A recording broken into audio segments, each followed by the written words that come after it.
اسی پر حکمت کتاب میں سے سورۃ الدخان کی آیہ مبارکہ 3 باترجمہ تلاوت کی ہے۔ اس آیہ مبارکہ میں اللہ رب العالمین نے 2 چیزوں کا تذکرہ کیا ہے۔ پہلی چیز انا انزلناہ،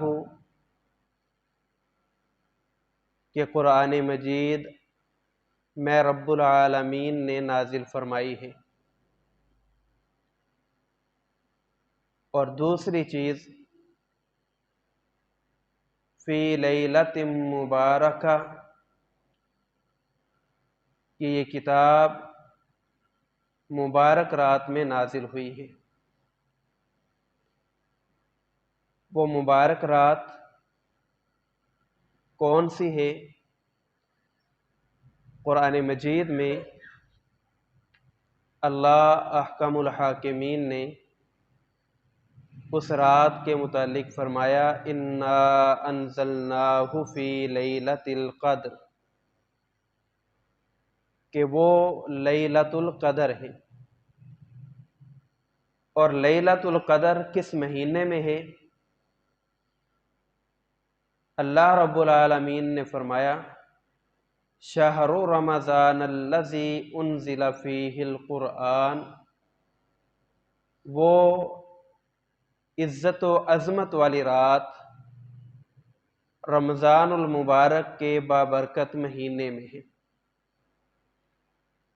اور یہ جو رمضان المبارک کا بابرکت مہینہ ہے، یہ بالکل قریب آ چکا ہے، اور 2-4 دنوں میں اس مہینے کا آغاز ہونے والا ہے۔ جب ہم رسول اللہ صلی اللہ علیہ وسلم کی احادیث پڑھتے ہیں تو ہمیں معلوم پڑتا ہے کہ رسول اللہ صلی اللہ علیہ وسلم رمضان کا مہینہ شروع ہونے سے پہلے اس مہینے کی تیاری میں مصروف ہو جاتے، جیسا کہ شعبان کے روزوں کے متعلق آتا ہے کہ اللہ کے پیغمبر علیہ السلام رمضان کے بعد اگر کسی مہینے کے اہتمام کے ساتھ کثرت سے روزے رکھتے تو وہ ماہ شعبان ہوتا۔ اور اللہ کے پیغمبر علیہ السلام جب رمضان کا مہینہ شروع ہو جاتا تو پہلے سے بڑھ چڑھ کر اللہ کی عبادت، اس کا ذکر اور نیکیوں میں مشغول و مصروف ہو جایا کرتے تھے، جیسا کہ صحیح بخاری وغیرہ کی حدیث ہے کہ اللہ کے پیغمبر علیہ السلام جب رمضان کا مہینہ شروع ہوتا سخاوت اس قدر کرتے، عبادت اس قدر کرتے، اللہ کا ذکر اس قدر کرتے کہ تیز آندھی اور طوفان بھی اللہ کے پیغمبر کی عبادات کا مقابلہ نہ کر سکتی۔ اللہ کے پیغمبر علیہ السلام جب رمضان کے شروع ہونے سے پہلے اہتمام کرتے ہیں، رمضان شروع ہونے کے بعد اہتمام کرتے ہیں، تو ہمارے لیے بھی یہی حکم ہے کہ ہم بھی ماہ رمضان کی بابرکت ساعتوں سے مستفیض ہونے کے لیے اہتمام کریں۔ اللہ کے پیغمبر علیہ السلام نے فرمایا کہ جب رمضان کا سورج، رمضان کا چاند طلوع ہو جاتا ہے، اللہ تعالی فتحت لہ ابواب السماء، فتحت ابواب السماء، اللہ آسمانوں کے، جنتوں کے دروازے کھول دیتے ہیں، وغلقت ابواب جہنم، اللہ جہنم کے دروازے بند کر دیتے ہیں، وَسُلْسِلَةِ الشَّيَاطِينَ، اللہ شیطانوں کو جکڑ دیتے ہیں۔ جہنم کے دروازے بند کر دیے گئے، شیطان جکڑ دیا گیا، جنت کے دروازے کھول دیے گئے، یعنی کہ اللہ تعالی اپنے بندوں کے لیے نیکی کے سارے راستے آسان کر رہا ہے۔ شیطان جو اس کا ازلی دشمن ہے اسے بھی قید کر دیا گیا۔ جہنم جس کی طرف یہ جا رہا تھا اللہ نے وہ دروازہ بھی بند کر دیا، اور جنت جو اس کی منزل تھی اللہ نے اس کے لیے راستہ کشادہ ہی نہیں کیا بلکہ اللہ نے جنت کے دروازے بھی کھول دیے۔ اور صرف یہیں پہ بس نہیں، ایک اعلان کرنے والا، منادی کرنے والا اللہ کا فرشتہ اعلان کر دیتا ہے اور کہتا ہے یا باغی الخیر اقبل، اے نیکیاں کرنے والے، اے اللہ کی عبادت کرنے والے، اقبل، بڑھ چڑھ کے نیکیاں کر لیں، پہلے سے زیادہ نیکیاں کر لیں۔ وَيَا بَاغِيَ الشَّرِّ اقصر، اور اے گناہ کرنے والے، رمضان کا مہینہ شروع ہو چکا ہے، گناہوں کو ترک کر دے، گناہ چھوڑ کر اللہ کی عبادت میں مصروف ہو جا، گناہ ترک کر کے اللہ کے ذکر میں لگ جا۔ اور رمضان یہ وہ بابرکت مہینہ ہے کہ جس میں اللہ رب العالمین انسان کی نیکیوں کا وزن بڑھا دیتے ہیں۔ اللہ کے پیغمبر صلی اللہ علیہ وسلم کی حدیث آپ نے فرمایا کہ انسان نیکی کرتا ہے، ایک نیکی کے بدلے 10 نیکیوں برابر ثواب ملتا ہے، 70 نیکیوں کے برابر ثواب ملتا ہے، لیکن یہ رمضان کی خصوصیت ہے، یہ رمضان کی برکت ہے، یہ رمضان کے خصائص میں شامل ہے۔ اللہ تعالیٰ انسان کی نیکی کا وزن 700 گنا بڑھا دیتا ہے۔ ایک نیکی کا ثواب انسان کو 700 گنا نیکیوں کے برابر ملتا ہے۔ تو پھر اللہ رب العالمین نے ہمارے مقدر میں یہ مہینہ کیا ہے، اور یہ مہینہ ہمارے اوپر اپنا سایہ کیے ہوئے بالکل قریب آ چکا۔ ہمیں چاہیے کہ ہم اس مہینے سے فائدہ اٹھا کر اللہ احکم الحاکمین کا قرب حاصل کر لیں، اور اپنے آپ کو اللہ کی جہنم سے آزاد کروا کے جو ہماری اصل منزل ہے جنت، اس میں داخلے کے اسباب پیدا کریں۔ اور یہ کوئی مشکل کام نہیں ہے، یہ بڑا آسان کام ہے، بڑا آسان کام ہے۔ اللہ کے پیغمبر علیہ السلام نے فرمایا کہ اللہ تعالیٰ فرماتے ہیں الصوم لی وانا اجزی بہ، بندہ روزہ میرے لیے رکھتا ہے، میں اپنے بندے کو اس روزے کی جزا دوں گا۔ اور روزہ ایسی عبادت ہے جو بندے اور اللہ کے درمیان ہے۔ ایک شخص نے سحری کی، مجھے اور آپ کو نہیں معلوم کہ اس نے سحری کے بعد کھانا کھایا یا پانی پیا، یہ روزے سے ہے یا اس نے روزہ افطار کر دیا، یہ اللہ کو پتا ہے کہ اس بندے نے روزہ رکھا ہوا ہے یا اس نے روزہ افطار کر دیا ہے۔ اللہ فرماتے ہیں الصوم لی وانا اجزی بہ، روزہ میرے لیے ہے اور اس کی جزا میں خود دوں گا۔ اور اللہ کیا جزا دیں گے؟ اللہ نے اشارہ دیا ہے ان المسلمین والمسلمات والمؤمنین والمؤمنات، سورۃ الاحزاب میں اہل ایمان کے 10 اوصاف بیان کیے، ان میں سے ایک والصائمین والصائمات، روزہ رکھنے والے مرد اور عورتیں، اعد اللہ لہم مغفرہ، اللہ نے روزہ دار کو معاف کر دیا ہے۔ صرف معاف ہی نہیں کیا بلکہ اللہ فرماتے ہیں وَأَجْرًا عَظِيمًا، میں نے اپنے روزہ دار بندے کو بہت بڑا اجر بھی دینا ہے، بہت بڑا اجر دینا ہے۔ تو یہ روزہ اللہ کے قرب کا ذریعہ ہے، اور یہ روزہ اللہ کی جنت کے حصول کا ذریعہ ہے۔ روزہ دار اللہ کی بارگاہ میں پیش کیا جائے گا، دنیا میں اس نے روزے کے تقاضے پورے کیے، اللہ تعالی جنت کا دروازہ باب الریان کھول دے گا اور اعلان کر دیا جائے گا، اے روزہ دار باب الریان سے جنت میں چلا جا۔ دوسرا عمل جو اس مہینے میں ہمارے لیے اللہ کے پیغمبر نے اور اللہ تعالی نے مشروع قرار دیا ہے، وہ یہ ہے کہ ہم قرآن کی تلاوت کریں، قرآن کی تلاوت کریں۔ شہر رمضان الذی انزل فیہ القرآن ھدی للناس وبینات من الھدی، جو انسان صراط مستقیم سے بھٹک گیا اسے چاہیے وہ سارا قرآن نہ پڑھے، ایک سپارہ ترجمے کے ساتھ پڑھ لے، ھدی للناس۔ اللہ اس قرآن کی برکت کی وجہ سے اپنے اس بندے کو ہدایت پہ لے آئیں گے۔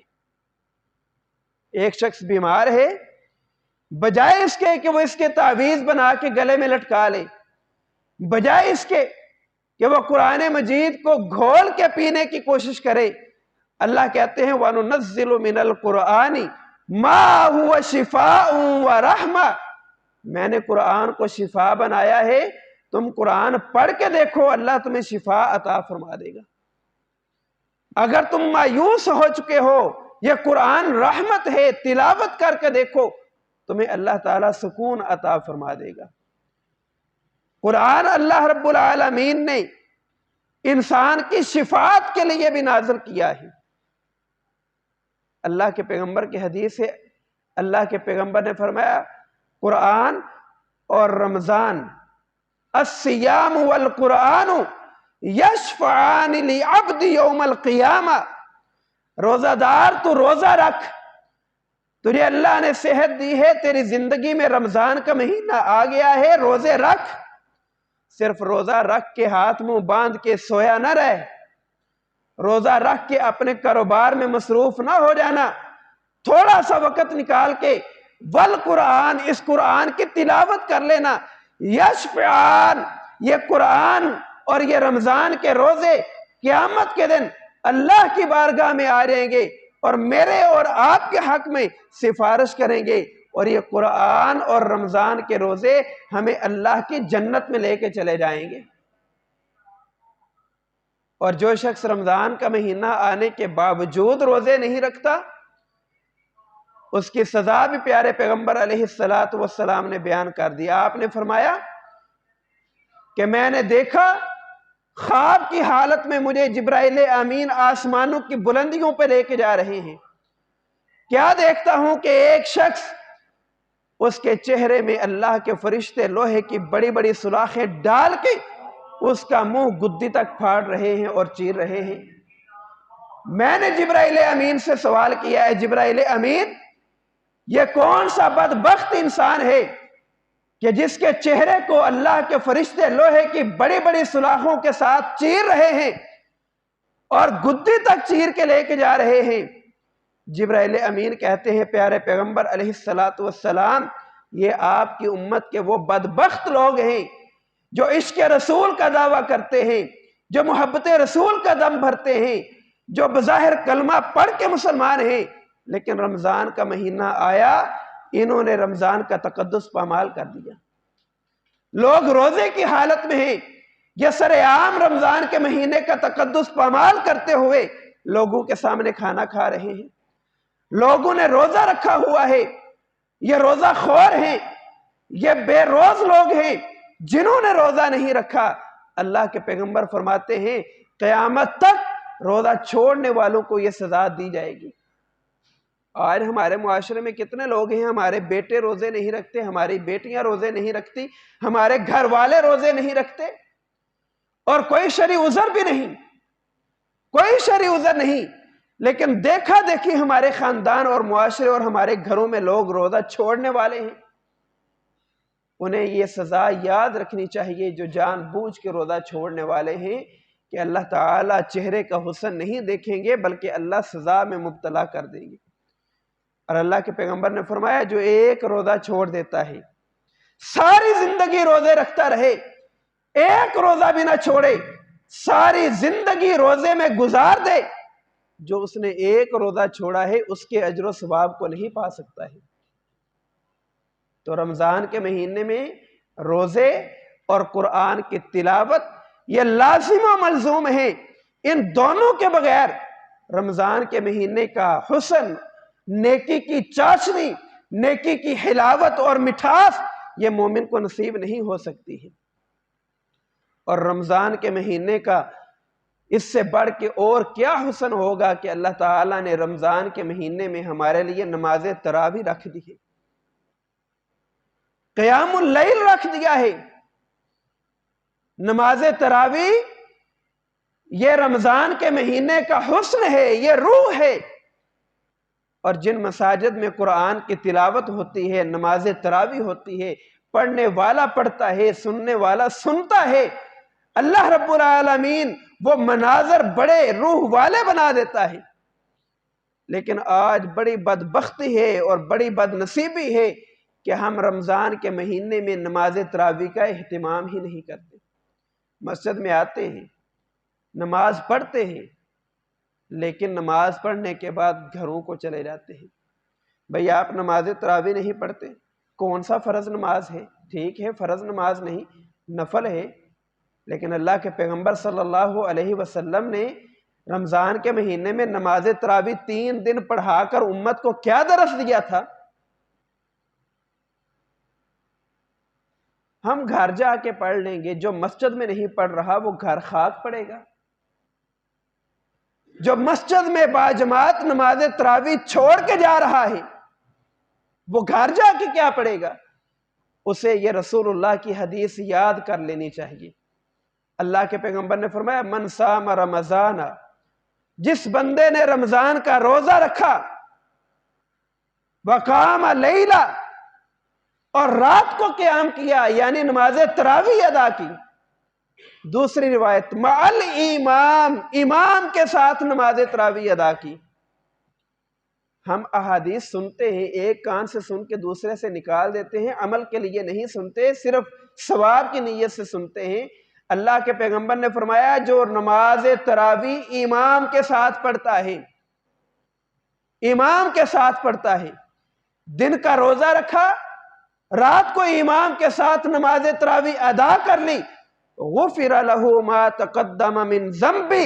اللہ کی رحمت اتنی وسیع ہے، دن کا روزہ امام کے ساتھ نماز تراویح ادا کرنے کی وجہ سے غفر له ما تقدم من ذنبی، اللہ اپنے بندے کے گناہ معاف کر دیتا ہے. اللہ کی رحمت تو بڑی وسیع ہے. ہم حاصل کرنے والے، سمیٹنے والے ہوں تب، ہمارے دامن کشادہ ہوں تو تب. ہماری سوچ، ہمارا ذہن، ہماری فکر محدود ہے.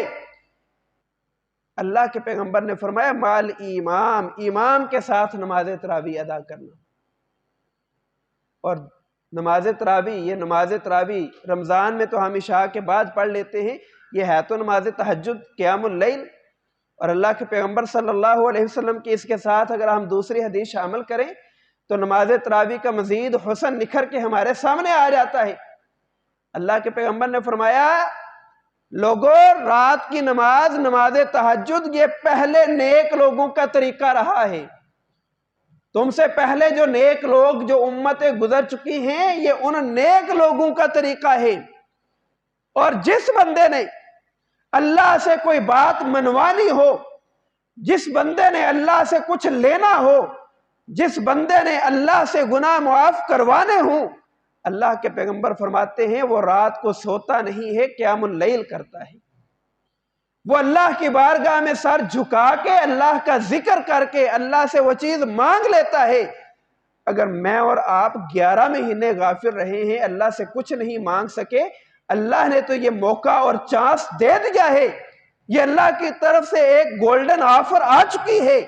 ہم اس مہینے میں اللہ سے کیوں نہیں کچھ مانگ سکتے؟ ہم اس مہینے میں نماز تراویح ادا کر کے اللہ سے قرب حاصل کیوں نہیں کر سکتے؟ یہ رمضان کے خصائص اور خصوصیات میں بات شامل ہے کہ انسان نیکی کرنے والا تو بنے، اللہ راستے آسان اور کشادہ کرتا چلا جاتا ہے. اور اللہ کے پیغمبر صلی اللہ علیہ وسلم نے رمضان کے مہینے میں، رمضان تو کیا، اللہ نے ہر وقت اور نبی علیہ السلام نے ہر وقت نماز کے ساتھ، نماز کے بعد، نماز سے پہلے چلتے پھرتے ہر حال میں اللہ سے دعا کرنے کا حکم دیا۔ نماز یہ خود دعا ہے۔ اذا قال العبد الحمد للہ رب العالمین قال اللہ تبارک و تعالی حمدنی عبدی الرحمن الرحیم قال اللہ اثنى علی عبدی۔ بندہ مانگتا چلا جاتا ہے، پھر اللہ کہتے ہیں یہ میرا اور میرے بندے کا معاملہ ہے، اے میرے بندے تو مجھ سے مانگ میں تجھے عطا کروں گا۔ دعا کا رمضان کے مہینے میں خصوصی اہتمام کریں، اور دعا کا آپ کو یاد ہوگا کہ اللہ تعالیٰ نے جو دوسرے سپارے میں ذکر کیا ہے وہ رمضان کے متصل بعد، بلکہ رمضان کے احکام میں ہی اس کا ذکر کر دیا۔ پہلے بھی رمضان کے متعلقہ آیات، بعد میں بھی رمضان سے متعلقہ آیات، اور درمیان میں اللہ نے دعا کر دی، دعا کا ذکر کر دیا۔ وَإِذَا سَأَلَكَ عِبَادِي أَنِّي فَإِنِّي قَرِيبٌ۔ اللہ رمضان کے مہینے میں ہمیں کثرت سے دعا کرنے کا گویا کہ حکم دے رہے ہیں، اور اللہ کے پیغمبر نے فرمایا کہ اللہ تعالی افطاری کے وقت کی ہوئی مانگی ہوئی دعا رد نہیں کرتے۔ ثلاث دعوات مستجابات، تین دعائیں ایسی ہیں جو کبھی بھی رد نہیں کی جاتی، مستجابات، اللہ ہر حال میں قبول کرتے ہیں۔ ان میں سے ایک وقت عند افطاری ہی، جب افطاری کا وقت ہو، کھانا آپ کے سامنے موجود ہو، نعمتیں پڑی ہوئی ہیں، پتہ ہے کہ یہ نعمتیں ہیں، لیکن بے صبری کا مظاہرہ نہیں کرتا، ہاتھ اٹھا کے اللہ سے مانگ لیتا ہے۔ اللہ کہتے ہیں مستجابات، میں تیری دعا رد نہیں کرتا۔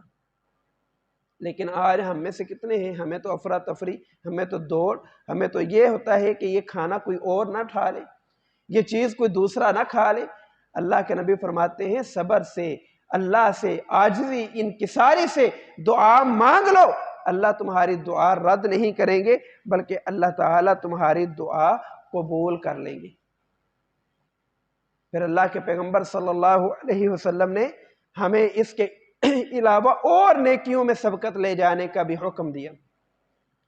قرآن مجید میں اللہ فرماتے ہیں المال والبنون زینت الحیات الدنیا والباقیات الصالحات خیر عند ربک ثوابا وخیر عملا۔ اللہ کہتے ہیں یہ دنیا کی زیب و زینت یہی رہ جائے گی، والباقیات الصالحات، نیک اعمال کر لو، یہ تمہارے کام آئیں گی، نیک اعمال تمہارے کام آئیں گے۔ تو رمضان کے مہینے میں نیک اعمال تو بہت زیادہ ہیں، جیسا کہ گزشتہ جمعہ آپ نے زکوٰۃ کا سنا۔ زکوٰۃ کے علاوہ آپ نفلی صدقات بھی کر سکتے ہیں۔ اللہ کے پیغمبر علیہ السلام رمضان کے مہینے میں اللہ کے راستے میں مال خرچ کیا کرتے تھے۔ ہم اللہ کے راستے میں رمضان کے مہینے میں مال خرچ کر سکتے ہیں، کسی دوسرے مسلمان کو روزہ افطار کروا دیں۔ اللہ کے نبی نے فرمایا تمہارے نامہ اعمال میں یا اس کے نامہ اعمال میں کمی نہیں ہوگی، بلکہ تم روزہ افطار کروا رہے ہو، جتنا ثواب روزہ رکھنے والے کو ملے گا اتنا ثواب تمہیں بھی ملے گا۔ اور پھر اللہ کے نبی صلی اللہ علیہ وسلم نے ایک ذکر بتا دیا، اور ذکر بڑا شاندار ہے مختصر لیکن ذکر بڑا شاندار ہے۔ وہ ذکر آپ کثرت سے کرتے رہے رمضان کے مہینے میں۔